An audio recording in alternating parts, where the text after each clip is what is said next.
کاتتان باش بینەرانی خۆشەویستی تلویزیۆنی کۆمەڵە زۆر خۆشحاڵم بۆ ئەوەی جارێکی ترام لە خزمەتتانە بۆ پێشکەشکردنی بەرنامەیەکی تری دیالۆگ. ماوەیەکی زۆر ئێمە بەرنامەی دیالۆگمان بەهۆی ئەو ئاخێزی جەماوەریانەوە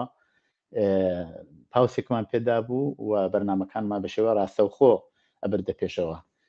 ئێستا بەرنامەی دیالۆگ کە زیاتر هەردیسان لەسەر ئاخێزی جەماوەری و ئەو مەسایلەی وا مربوطە بە ئاخێزی جەماوەری ئەبینە پێشەوە. هەروەک ئاگادارن لە ئەو مدەتەی وە شۆڕشی ژینا لە ئارادا بووە هەندێک لایەن و هێزی سیاسی و هەروەها لە ناوەوە بڕێک اتحادیەهای کاریگەری، ناهاتهای مەدەنی، معلمان، بازنشستەکان و زۆر شوێنی تر بەیانەیەکیان داوە، مەشهورێکیان داوەوە لەوێ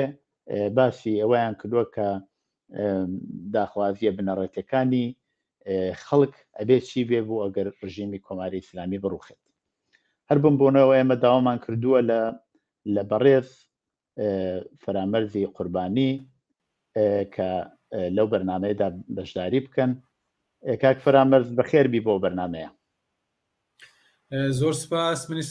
سڵامە خدمەت ئێوەرانی تلڤیزیۆنی کۆمەڵە و تەشەکورەکەم کە ئەم کاتانە بە مندا. زۆر سپاس. کاک فەرامەرزی بە پێناسەیەک بکەین بۆ بینەران. کاک فەرامەرزی قوربانی لە ئەندامی هەیەت مدیرەی اتحادیەی ئازادی سەراسەری کارگەرانی ئێران و هەروەها بازڕەسی پێشووی ئەنجومەنی سەنفی کرێکارانی بەرق و فلزکاری کرماشان بووە. لە حاڵی حاضریشە ئەندامی شۆرای مەرکەزی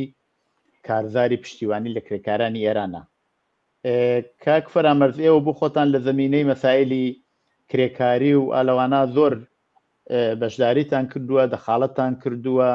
ساڵیانی ساڵ لەو زەمینە مبارزەتان کردووە، هەوڵتان داوە کرێکاران بە داخوازیەکانی خۆیان بگەن. ئەخیرەن هەروە من لە پێشێکەکەیشە باسم کرد، منشورێک هاتوۆتە دەرەوە لەلایەن بەشێکی زۆر لە اتحادیەهای کاریگەری و نەهاتهای کاریگەری و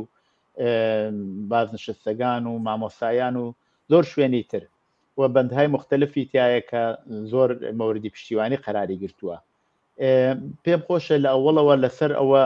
ضرورەتی هاتنە دەرەوەی منشورێکی ئاوا لە چیوە هاتووە، بۆچی ئێستا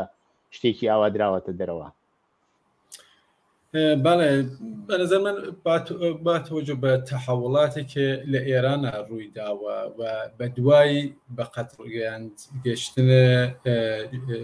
ژینا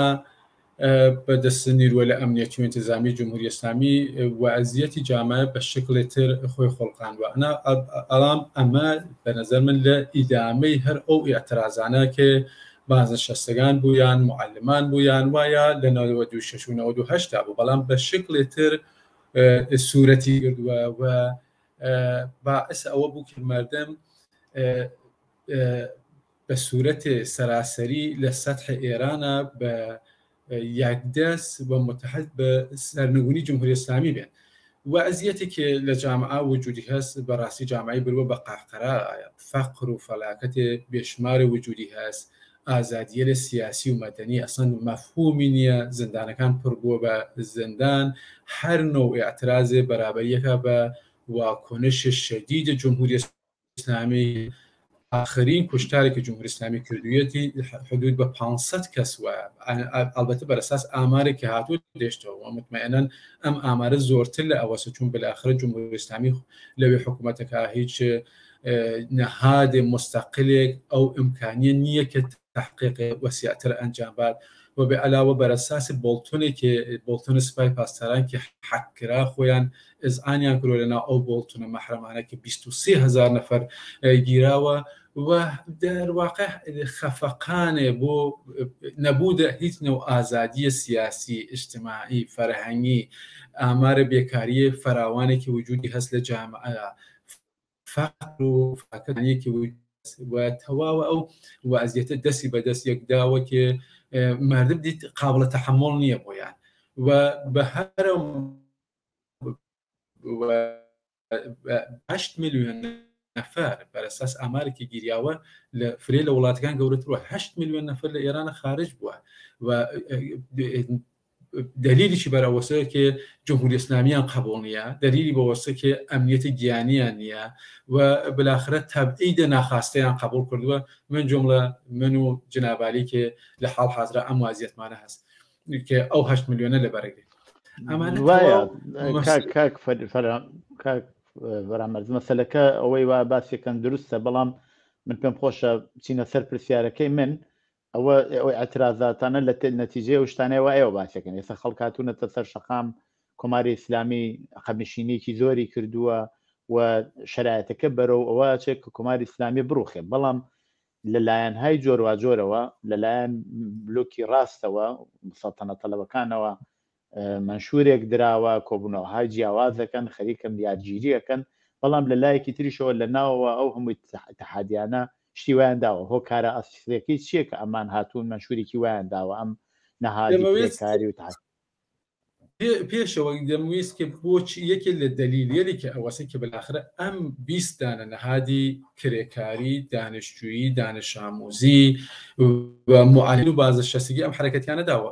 دەمەویست ئەمە بەیانکەم کە ئەم شرایەتە لە جامعە حاکمە و جمهوری ئیسلامی مسببە ئەسلیە، و لە ئەم شرایەتە جەنگی تەبەقاتیە کامڵەن وجودی هەست لە نەزەر منەوە. اتفاقیەکێ کە بەلاخرە گەرەکیە خۆی لە ئەم خەفەقان و ئەم وەزیەتە نەجات بە تەبەقەیەکیش کە بەلاخرە ها لە فکرێ سوودە بیشترێکە کە ئەمە بەخشێکی ها لە قودرەتە کە جمهوری ئیسلامی وێن نمایەندەی سیاسی بورژوازی و سەرمایه‌داری لە ئێرانە، بەخشێکی خارج لە قودرەتە کە ئەلئان وەکو سەڵتەنەت تەڵەبەکان و لیبراڵەکان و جەریانی لە ترکێ ئەوانیش گەرەکیانە بەر ئەساس و وازیەت کە خۆیان هەستیان مخالف جمهوری ئیسلامی، بەڵام گەرەکیانە بە شکلی تر جمهوری ئیسلامی بڕوخێنن، بە شکلی تر حکوومەتی تر بە وجود بێنن کە هەر ئەو ئەدامەی ئەو سیستەمە سەرمایه‌داریەسە و ئەو بورژوازیسە. لە ئەم موقعیەتە کە جمهوری ئیسلامی وازیەتی شەکەنەندەیەکی هەست، هەر جریانێ هەر طبقەیە نوع ئالتەرناتیڤە خۆی ئەدا دەدەێتەوە. بە ئەم حاڵەتە 20 دانە تەشەکل اجتماعی کە بە نظر من مهمترین نکتەی ئەم حرەکەتە ئەوە بوو کە جامعگەرایی لە بەرابەر فەردگەراییەوە. ئەگەر تماشاکەین بۆ ئەو جریانە کە منشوریان گەرەک و بدەن بەدەستەوە و تەیف مەسیح عەلی‌نەژاد و بە خۆڵە معروف ڕزا پاهلێوی ئەمانە کە خەریکن لە کاخەکان ئەلیزا گدایی قدرەتەکان و گەرەکیانە لە بانە سەر مردمەوە و کۆمەکە کشوەریە لەترە و تعویزە قدرەتکە، بەڵام هەزینەی ئەسڵیەکەی هەرم تەشەکولیە لەو ئاعزای ئەم تەشەکولیە لە دایانێکی ئەمانیش بە مۆسابەیە ئەو مبارزە کە لە حاڵ حاضرە لە خیابانە ئەیوەنە بەرەوە 5 مانگە ئیدامەی هەیە تێن ئەڵێن ئێمە ئەم خاستمانە هەست و ئەم خاستە حەداقلی منشورە حەداقلیەکێ بەیان کنەندەیە مطالبات پایەی و ئەسلی جامعە است. ئەڵێت ئێمە دەمانەوێ خاتمە بین بە 100 ساڵ حکوومەتی ئستبدادگەرایانەیە سیستەمە سەڵتەنەتی و سیستەمە مەذهەبی. ئەڵێ ئێمە گەرەکمانە کودەکی کار لە خیابانە نەمێنێ و بگەڕێتەوە بۆ سەری زندگیکە 1 شانس زندگی بەدەساوە. ئەلێ ئێمە گەرەکمانە محیط زیستێکێ سەرمایه‌داری تەخریبی کردووە بە خاطر کەسب سوودە خۆی دەوانەوێت بیگەڕێنینەوە بۆ ئایندەیە و خۆمان و ئایندەیە ئیسفادە لێکەین و لە شرایەتێکە کە لە ئێران چەپی تاالبانە و ڕاستی عەرەبستانە دێت حمایەتەکە بە سوورەتی مدرن و ئینسانی لە LGBTەکان و جامعی LGBT بە ئەنوانە ئینسانێک ئەناسێت و ئەڵێ ئەمانش وەکو ئینسانی حەق ئەوەتیانە دەرکل تێت ئەو بخاستەیەکە ئەکسەریەتی جامعە خوازیاری بەرابەری کامڵە ژن لە بسوورەت پایەی بدونە هیچ قەیدێ ئازادی کامڵ و بێقەید و شەرتێ زندانیە لە سیاسی و ئازادی تشکل و تحزب نیازیە عمومی چه اقتصادی چه سیاسی چه فەرهەنگیە لە ناو ئەم منشورە حەد ئەقلیە بەیانەکە کە ئێمەین لە خیابانە دانیشتووین کە بۆ حەقی خۆی تەحسیڵی خانەوادەین کە بۆ لەغ بکارە کودک ئینسانی کە بۆ محیط زیست دروستێک و خەتکردنە دەست مەذهب لە زندگی دیگەران وە دەرکل ئاسایش و ئەمنیەت و ڕفاهێکە کە ئێمە خەریکن مبارزێ بۆکەین ئیجازە نادەین جەماعەتێ تر بە سوورەتێ تر بە کۆمەکێ کشوەرێتر لە بان سەر مردمە و وەلێ پانیانن بە خوێنە مردمە قدرەت سیاسی تابیز کەن بە هەمین مناسبەت هاتوونە ئەڵێن ئێمە کە هاینە خیابانە خۆمان پەرچەمدارە ئەم خاستینە و ئەم منشورە ئەرائەدەین بۆ ئەوەی پەرچەم و پلاتفۆرمە سیاسی جامعە ئەم شکلە ئێمە بە سوورەت حەداقلی ئبرازێکن ڕوو بە جامعە. بەڵێ مەسلەیەک پێم خۆش بوو لێرە باسی بکەمی شەوەیە کە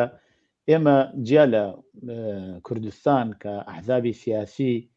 لەوێ نفوذیان هەیە لەوێ بڕیاریان داوە خەڵک بە بڕیارەکانیان جواب بدەنەوە بەشێکی زۆر لە خەڵکی کوردستان لەباری سیاسیەوە خۆیان لەگەڵام حزبە سیاسیانە بینەوە لەوێ خەباتی مەدەنی زۆر گرێی خواردەوە بە حزبی سیاسیەوە بەڵام لە ئاسی سەراسەریە بەداخەوە هێشتا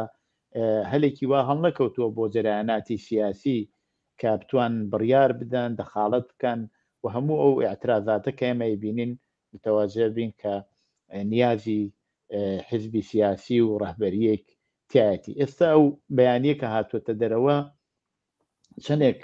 جێگەی خاڵی هێزی سیاسی بە تایبەت ئەمە زۆر لایەنی چەپ و لایەنی چەپی کۆمەلگاگرێتە بەر چۆن چەندە جێگەی خاڵی هێزی سیاسی و چەندێک ئەمە ئەتوانێت کمک بکە بۆەوە هێزی سیاسی بتوانن بەم مەزیانە وەسڵ بن. بە نظر من ئەو جریانە ئەو چه تەشەکولێک بێ چه تەحەزوبێک بێ چه جەمعێک بێ ئەگەر خوازیاری ئەوەسەکێ جامعەیەکی بێ بەر ئەساسەوە کارە کودەک لا بچێ بەر ئەساسەوە محیزیستە دروستێکی بێ بەر ئەساسەوە مەسەب لە سیاسەتا دەخاڵەت نەکا بەر ئەساسەوە زندانی سیاسی نەوێ و هەر کەسێک ئەگەر ئاعترازێک کەس بلا فاصلە بە بەهانەی ئاعترازگەی ڕەوانەی زندانی نەکەن بەر ئەساسەوە کێ ژن و پیا و ئینسان بەرەساسە ئەقلە سەنجریە نە بەرەساسە زۆرە بازوو کە ژن و پیا بەرابەرن و ئەتانن ئەم دوو کەسە بە یەکە و جامعە بوونە بەرەو بە یەکە و ئیدامەی زندگی بدەن ئەگەر خوازیار ئەمانەسە خۆی لە پاڵ ئەم منشورە ئەشێ ببینێ و ئەگەر خوازیار ئەوەسە کێ ئەم جامعە هین هەمووە هین یەک قشرێ نین کە ئەشێ 1% بێ کە 99% کاری بۆ بکە. من نظر من خب بالاخره تفاوتی هست کردستان که مبارزه سیاسی فراوانی بووە نەخش کۆمەڵە لە پەیدایش جمهوری اسلامی و که اصلا سری خەم نەکرد بۆ جمهوری اسلامی و لە بەرابەری وێساوە و هەروە ئەرێتە بەرەوە ئەحزاب ترکی وجودی بووە ئەمانە خۆی باعثەوە بوو کە بالاخره لە کوردستانە و ئەزیەتی تر لە لەحاز سازمانیابی وجودی بێت بەڵام ئەگەر ئێمە تەوەجۆ بکەین جریان بە دلیلە ئەوەی کێ 100 ساڵ زۆرتر لە ئەم وازی 100 ساڵە کە سیستمی لە حکوومەتی بووە کە هەمیشە فەردگەراونە بەر عەلەیه جەمعونە و هەر جەمعێک بەرزەلەر خۆیانەوە ئەگەر تماشای دەورەی شا بکەین هەموو ئەحزاب و جەریانەکانی منحەلەو کرد وتی حزب فقط یەک حزب ئەویش ڕەستاخیست خومەینیش هەروە وتی حزب فقط حزب الله ڕەهبەرێکی ڕوح الله در نتیجه اولین هدفیان ئەوە بوو کە هەر نەو تەشەکولێ هەر نەو تەحەزوبێ هەر نەو جەمعێک منحەلە بکەن چۆن خۆیان ئەزانن پاشنە ئاشی لە ئەم حکوومەتە ئستدادیە لە تەشەکول و تەحەزوب و جامعگەراییە کە لە مقابڵیان ئەم منشورە هاتووە کە ئێمە ئەڵێن منشورێکە لە جامعدایە لە مقابڵێ منشورێکی 5-6 نەفەر لە دانشگای لە ئامریکا دانیشتوونە بە سوورەت فەردگەرایی ئێرە مشخصەکە جامگەرایی لە مقابڵە فەردگەراییەوە بەڵام بە نظر من وەزیەتێکی خۆڵقانوە بە دلیل ئەهمیەتە سیاسی ئەم منشورە و بە دلیل خاستە ئەساسی پایەکان جامعە ئەو موقعیەتی بە وجود هاوردو کە هەموو ئەم جریانێدا ئەگەر خۆیان لە تەک ئەم منشورە ساقە بینن ئەگەر دفاع لە ئەم خاستە لە ئەکەن ئەتانن لە پاڵ یەک و ئەمە بکەن بە مەبنا ئێمە ئەگەر بتانین اشتراكاتمان بکەین بە مەبنا حتما لە پاڵێکەوە دانیشین مطمئناً اختلاف ولی جامبووین لەسەر اختلافات و نایە لەسەر اشتراکاتوتی هەروە ئەبینین ئەم منشورە 3-4 ڕۆژە هاتووە سەردێشتە و دەها حزب و سازمان کە تا دوێنێ بە شکلیە لەتر کاریان کرد اختلافاتیان بوو نەقدە یەکتریانە کرد ولی لەم منشورە حمایەتیان کرد ئەم منشورە ئەبێ مەبنای حرەکەتێک کە ئێمە پایان بین بە ئەم یەک قەرنە فردگەراییە کە لە سیستم جمهوری ئیسلامیە بووە لە سیستم سەڵتەنەتاڵەبەیە بووە و لە ئەم حرەکەتێ 5-6 نەفەرەیەکێ قەرارە ڕاستەکان لە گدایی لە ڕاهڕەوەکان کاخە سفید و کاخە ئەریزە قدرەتی سیاسی بەدەست لە بان سەرمەردمۆ بگرن دەنەچ بە نەزەر من موقعیەتێکی بە وجود هاوردووە ئێمە هەرنەوە اختلافی بنینە کرارە و لەسەرێ اشتراکاتەوە کە هەرم منشورمانە قبول کردووە لە پاڵیەکە قوتبێک تشکیل بین لە بەرابەر جمهوری ئیسلامیە و لە بەرابەر هەر نوع ئالتەرناتیڤ ڕاستێک. بەڵێ باشە مەسلەیەک لێرە هەیە بەشێک زۆر لەو منشورە داخوازی های بنەڕەتین یا مطالباتی پایەین کە حەداقەلی لە ناوی لێبراوە پێشتر وەختێ مطالباتی حەداقەلی باسەکرا لە ناو کۆمەلگادا پێش لە شۆڕشی ژینە و لە ساڵەکانی لە 44 ساڵی ڕابردووە هەوڵ ئەوە بوو کە تەغییراتی هەر لەو جامعەی مەوجودا بە وجود بێ حەقی ئاعتساب بێ کرێکاران مەسەلەن بتوانن تەشەکل دروست بکەن ئازادی زیندانیانی سیاسی هەموو قابلی تحقق بوو لەو کۆمەلگا هەرچەند کۆماری ئیسلامی لەوە دەڕەندەترەکە سەری بەوانە دابنەوایە بەڵام ئەمە دیسان هەر داخوازیهایەکی بنەڕەتی و حەداقەلە فەرقوجیاوازیەکەی چییە لەگەڵ ئەوەی وا پێشوو ئەدراوە هەوڵێدا کرێکاران بەو داخوازیە پایەیانە بگەن لە کاتی کۆماری ئیسلامیە بەڵام ئێستا لە کاتێکا کۆماری ئیسلامی زۆر پاشەکشەی کردووە لە حاڵی ڕووخانە ئاعترازات هێشتا هەر لە جەریانایە و تقریبا بە هەموو تحلیلگەران ئەواڵەن ئەڵەن کۆماری ئیسلامی ناگەڕێتەوە پێش لە شۆڕشی ژینە و شۆڕش بەرەو پێشە چێجایسە دێروزوویەکە ئینسان ناتوانێت پێشبینی بکە ئەمە چه هەوڵێکی هەیە ئەم مطالباتەوە ئێستا دراوە جیاوازیەکەی لەگەڵەوەی وا مطالبات قبلەندرا لە چیایە جیاوازەکەی لە موقعیەتی ویژەی سیاسیەکە هەیە کە جمهوری ئیسلامی لە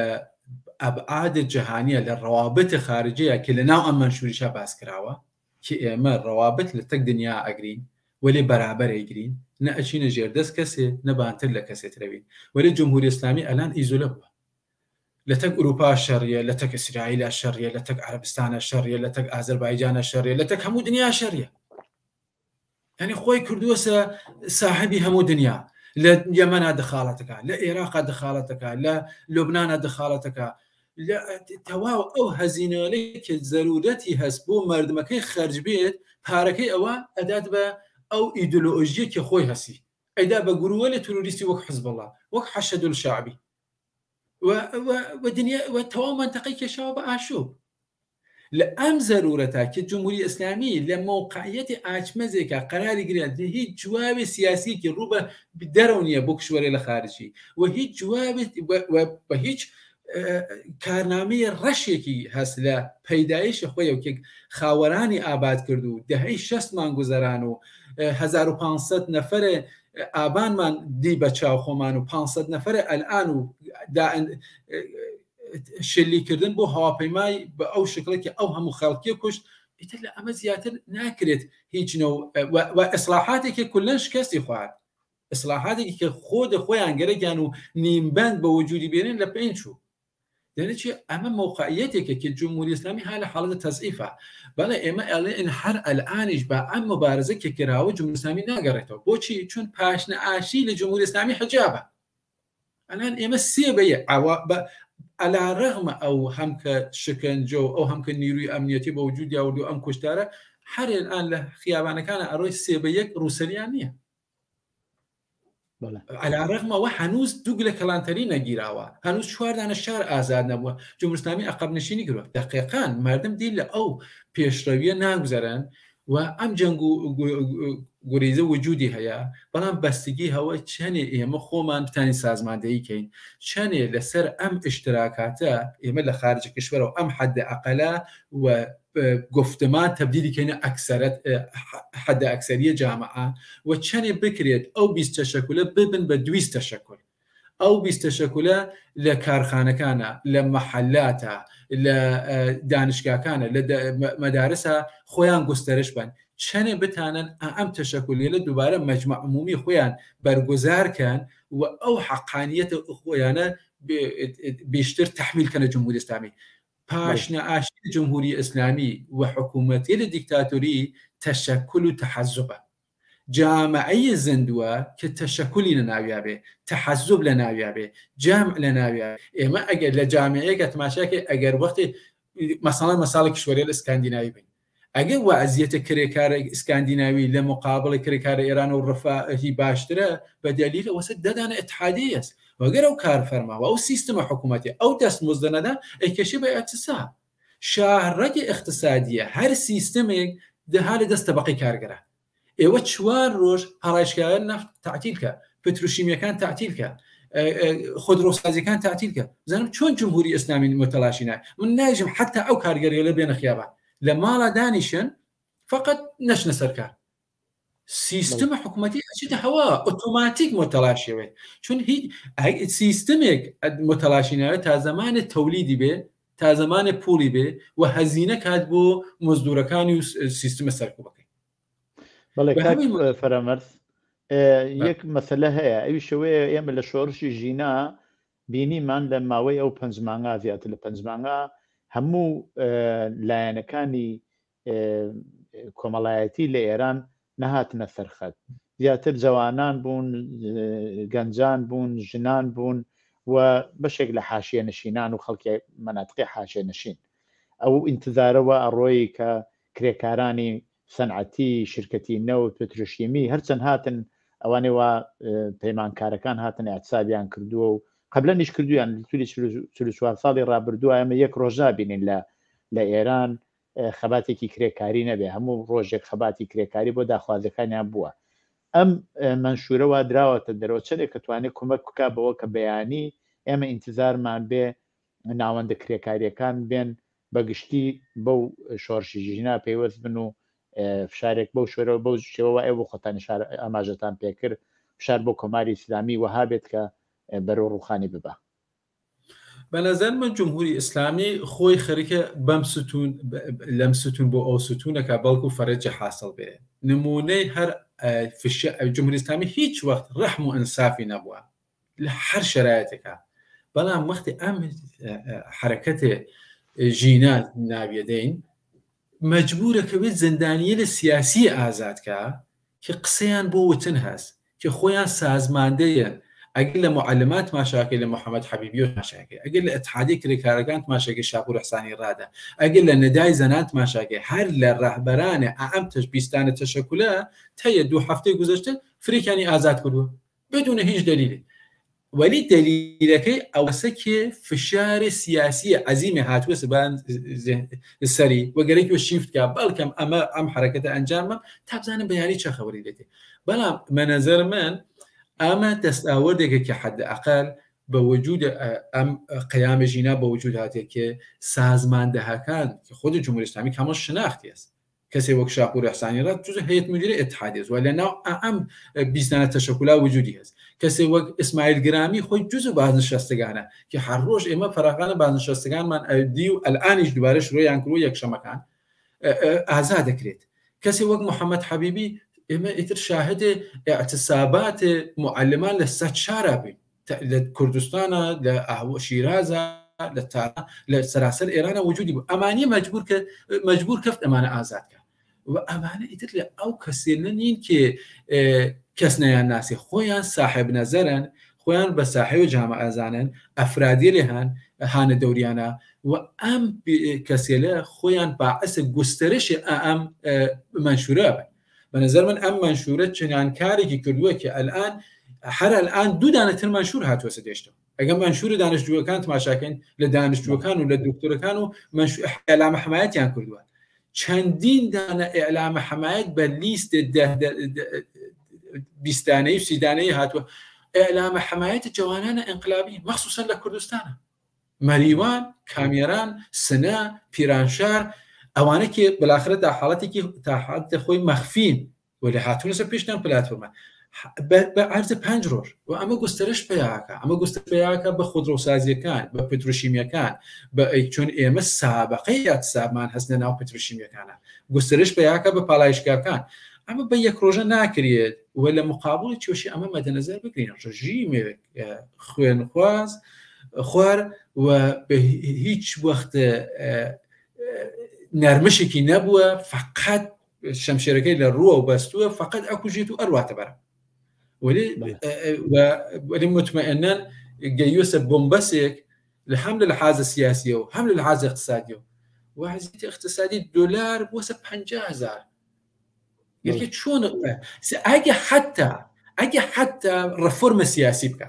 ئەگە حتا ئازادیە تەشەکل بە، ئەگە حتا ئازادیە تەحەزوب بە، ئەگە حتا حەجاب بووە کە نانێت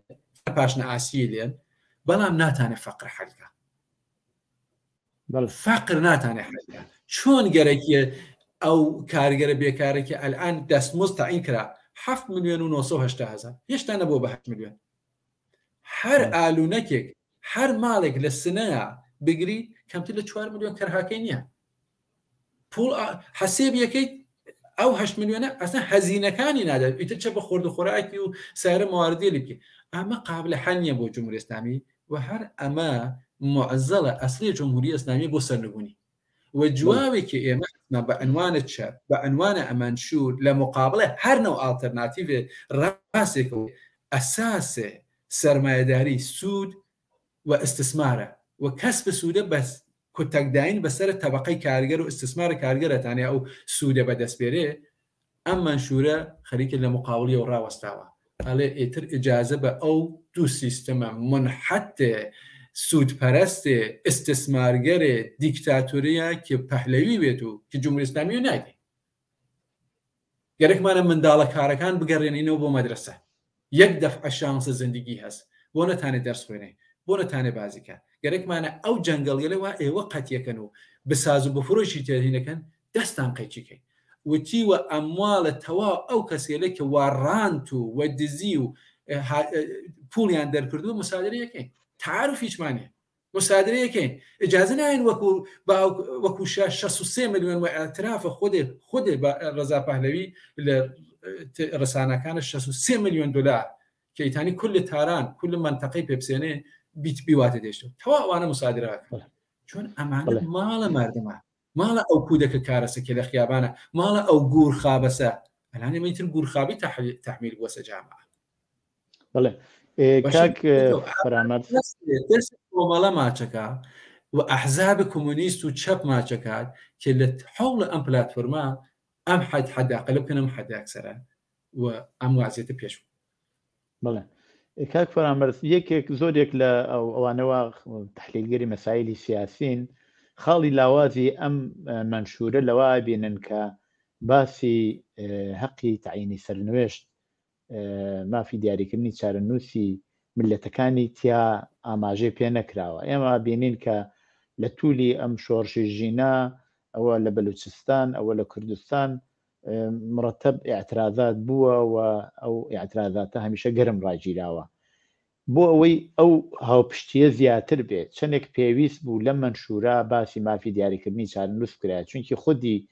بەڕسمیەت ناسینی ئەو مافە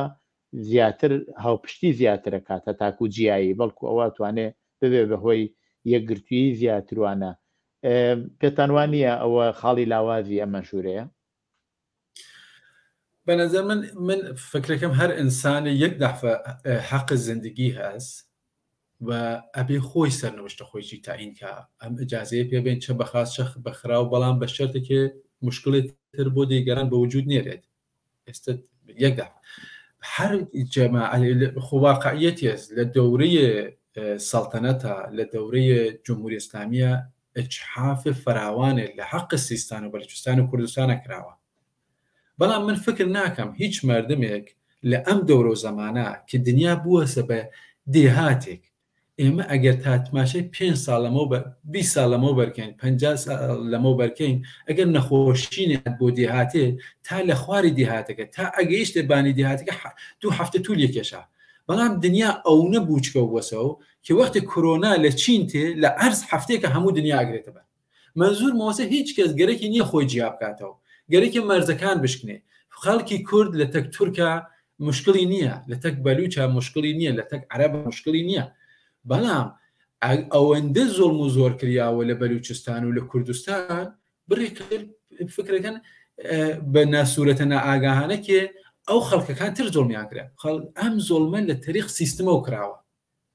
ضمن ئەوەکە ئەگەر ئەو خەڵکی کوردستانیش هەر ئەو ڕفاهە و هەر ئەو ئەمکاناتە کە لە تارانە وجودی هەست ئەو ئەمکاناتە لە سیستان و بەلوچستانە وجودی هەست و ئەگەر ئێمە مەرکەزگەرانەوین و ئەمکانات بە شکلی بەرابەر لە هەموو مناتەقێکا پەخشەوە بێ بۆچی ئێمە خۆمان لە چوارچێوە ئێرانە تعریف ناکەین زمان ئەگەر نەهادێک بێت و ئەگەر منشورێ وەک وام منشورە بتانێ ئەو وەزیەتەکێ بۆ بە سوورەت بەرابەر لە بعد جمهوری ئیسلامی لە سەراسەر ئێرانە بە وجودی بێت فکر ناکەم نە مردم کوردستان نە مردم ئازەربایجان نە مردم سیستان و بەلوچستان و ئاواز جیابن ضمن ئەوە کە حەق خۆیانە حەقیان هەست ئینسانەکان تەبلیغ بکەن بۆ ماینەوەی لە چوارچێوەی ئێرانە یا بۆ جیابووینەوەیە من ئەمە بەڕسمیەتە ناسم بەڵام من فکرەکەم ئەگەر بەرابەریەک لە تەقسیمە سروەتە لە ئێرانە وجودی بێت ئازادیە لە بەیانە گفتوگووە وجودی بێت کە لە ناو ئەم منشوریجا بەحسی زمانی کردووە بتانێ بە زمانی دایکی خۆی چێ قسە بکات و تەحسیل بکات حق تعیینە سەرنوشتی بە ڕسمیەت ناسیوە فکر ناکەم کەسێک گەرەکی وێ لە چوارچێوەی کوردستانە لە چوارچێوەی ئێرانە نەمێنێ لە حاڵێکە ئێمە ئەبینین مەرزەکان لە بینەچێ ئەتحادی ئەوروپا حاڵەتێکی پێاتوە وەکو کشوەرێکی پێاتە و ئەگەر ئەم کشوەرێ لە بەیەکەونەوەن ئینسانەکان بە یەک و زندگینەکان ڕێگە بە جێک ناوەن هەر ئەوە ئەشێن مەساڵین بۆچی ئێمە بە سوورەتی جەمعی زندگیەکەین بۆچی جیاجیا زندگی ناکەین ئینسانەکان چۆن ئێمە نیازمان هەست بە یەکتری ئینسانەکان نیازیان هەست بە یەکتری ئەمکاناتی کە لە کوردستانە هەست بە ئەهوازیش نیازی هەست ئەمکاناتی نەفت و گازێکە لە ئاوازە هەست ئەش بەخشێکیی بدرێ بە کوردستان و بەخشێکیی بدرێ بە سیستان و بەلوچستان و هەروە سروەتێکی لە تارانە هەست من فکرەکەم لە ئەم منشورە ئەمەیە باس کردووە حق تعیینی بەڕسمیەت ناسیوە داوای بەرابەری کردو بەرابەریە وەختی ئەڵێ بەرابەری کاملە ژن و پیا و ناڵێ فقط لە ئەو شوێنە لە هەموو ئێران ئامانزۆی است بەرابەری کاملە ژن و پیا لە ئەمکاناتاتێ لە تەقسیمە سروەتاتێ ئەگە تەقسیمە سروەت لەو جامعە بەرابەر سوورەت بگرێت هەموو قشرەکان تر بە نەزەر من بەرابەریان هەست و ئەتانێت لە لەحاظی فەرهەنگی چۆ فەرهەنگی خۆی بێت زمانە خۆی بێت جلوبەرگی خۆی بێت هەموو کارێکی ئەنجام بات و هیچ مشکلێکیش وجود نایە مشکلە ئەساسی ئەم شوێنێ لە وەکو کوردستان و سیستان و بەلوچستان سایر مردمەکانی حکوومەتەکانە چ لە دەورەی پەهلەویە چ لە دەورەی جمهوری ئیسلامی بڵێ ئەوەی وا دیارە و ڕۆشنە ئەم منشورە زۆر دموکراتیکە و زۆریش پێشکەوتووە هیچ کە دەسەرەوە قسەی نییە بەڵام مەسەلەکە هەروایەوەش لە قسەکانی خۆتانە ئاماژەتان پێکرد ئەوەیە کە ئەبێ ئەمە هەوڵ بدەین خەڵکێکی زیاتر بێنە پشتی ئەبێ هەوڵ بدەین کۆمەلگا تقریبا بەشکل لە مقابل ئەو نیروی تراوە خەریکەویش بنوعێ هەوڵەدات و پلتفۆرمی خۆیدا ئەمە بێ زۆر زۆر قەویتر بێ من مەبەستم ئەوە بوو کاک فرامەرز مەسەلەیە کە لێرە پێم خۆشە ئشارەی پێ بکەم ئەوەیە کە لە کۆتاییە ئایا ئێوە پێتان وایە خودی ئەم منشورە ئەبێتە هۆی ئەوەی کە دەورێکی تر لە ئێترازات دیسان شدت پێیا بکاتەوە خەڵک بە پێی ئەم منشورەوە دراوە ئەو داخوازیە بنەڕەتیانە یا حەداقلانە کە دراوە دیسان شۆڕشەکان دەست پێکەن و هەروە کە بینی من دوێنێ و پێرێ لە قوروە لە ئیسفەهان لە سنا لەبڕ لە شوێنەکانی تر ئاعترازات و ئالەوانە دیسان دەستی پێکردەوە ئەوە چنێک توانێ دڵگەرمیەک بدا بە خەڵکە دیسان ئاعترازاتەکان پەرەبسێنێتەوە و شدت پێیاکە من ئەڵێم ئەگەر ئەم منشوری چە نەبوایە ئاعترازەکان پەرەپەیاکاتەوە چون سیستمی جمهوری ئیسلامی ناتوانێت فەقر حەلکە ڕۆژ بە ڕۆژیش وەزعیەتی اقتصادی خراپترە بێ ڕۆژ وەزعیەتی زەندانیە لە سیاسی بگیر و بەبەندی بیشترەکە چون دەست بە سەرکوبە بەڵام ئەم منشورە جهەتێکی دروست و پایەیی ئەدا بە ئێرەکان مردم چه خاستێ لێ بکەن بە پلتفۆرمە سیاسیان و چه سیستمی ئالترناتیڤ ئامادە بکەن جمهوری سەرنگونی جمهوری ئیسلامی کە سایر جریانێ لە منحەتێ شیستێ ساتەنەتەڵە نەتانن سیستم اعتراضاته یکی لدلایلی که ام اعتراضاتی تا حدێک به نظر من فروکش کرد و خود عوامل جمهوری اسلامی دەستیان لەسەر ناو دار و دەستەی سەڵتەنە تەڵەبانە هەر ئەم قەزیە بە من وکالەت بدەن مردم وتیان وکالەتە چا دوارە ئێمە دیکتاتورێ دەرکەن دیکتاتورێ تر بێرین کەمێ بلاخرە جامعەکەی سرد کردەوە بە کامەڵان لە چوارچێوەی مەنافع جمهوری اسلامیە پێشوو بەڵام ئەم منشورە دووارە ئاگرێ تری هەڵسانەوە حرەکەتی تری بە وجود هاوردوێتەوە ئەڵێت وکالەتە گدایی لە کاخە ئەلیزە و کاخە واشنگتۆنەوە ئەوانە وێڵکە ئێمە خۆمانین هاین لە خیابان خۆمانی بە سوورەتە جەمعی کارەکەین خۆمانی پلتفۆرمە سیاسیمان هەست و لە سەرنگونی جمهوری اسلامی خۆت بێ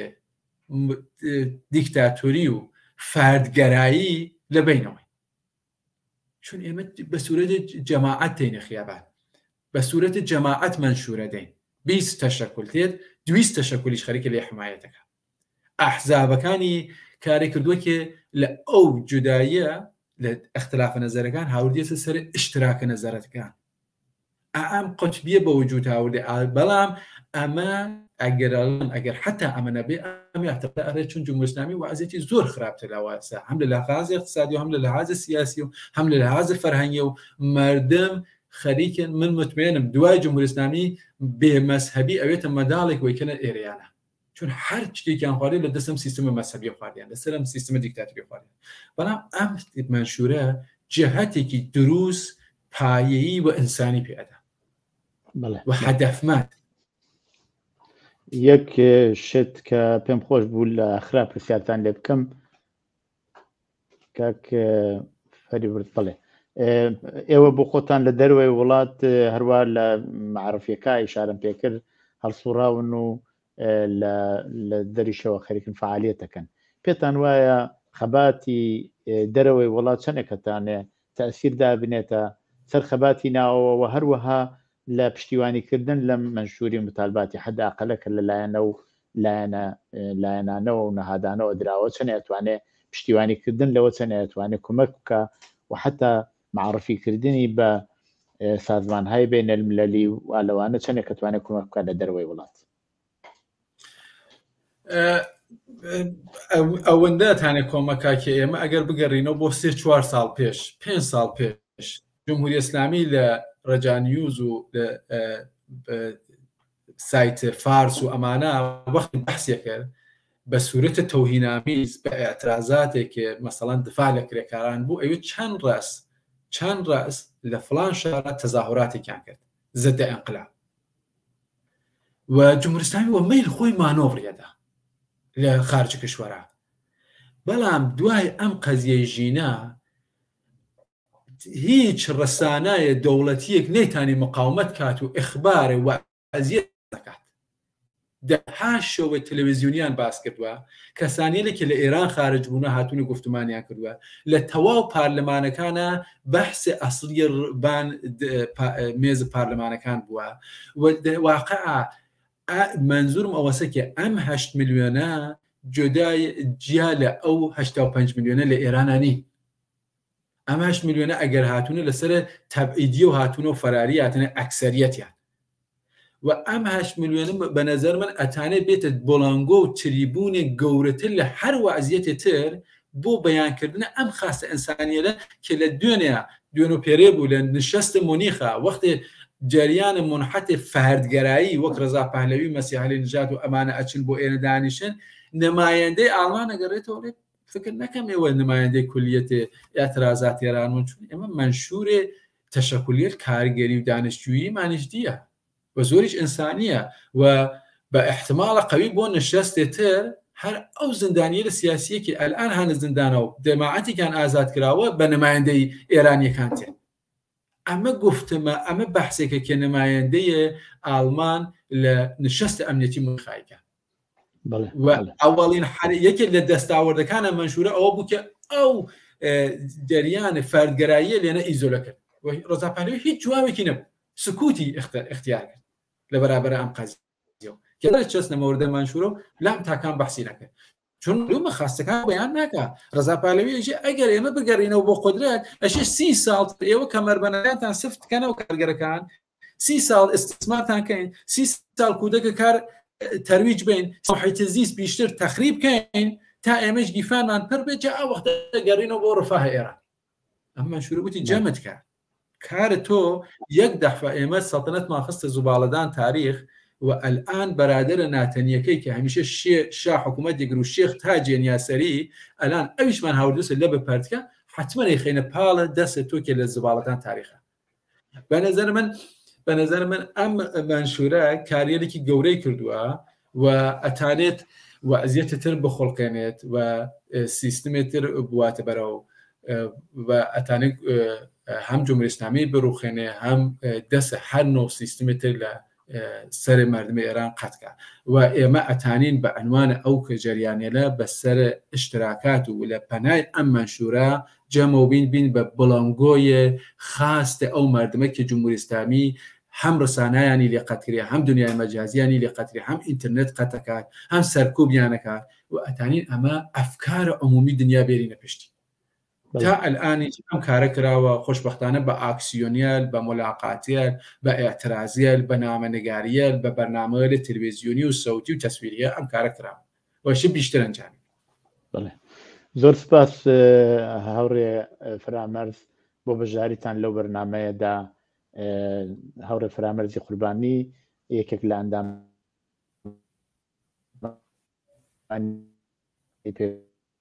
کارانفی درشە ئەندامی شۆرای ناوەندی کارزاری پشتیوانی لە کرێکارانی ئێران زۆر سپاس بۆ بەژاریتان لەو بەرنامەیەدا زۆر سپاس بۆ ئێوە و هەروە بۆ بینەران کە تەحمڵیان بوو ئەم قسە لێمە گوێ لێبە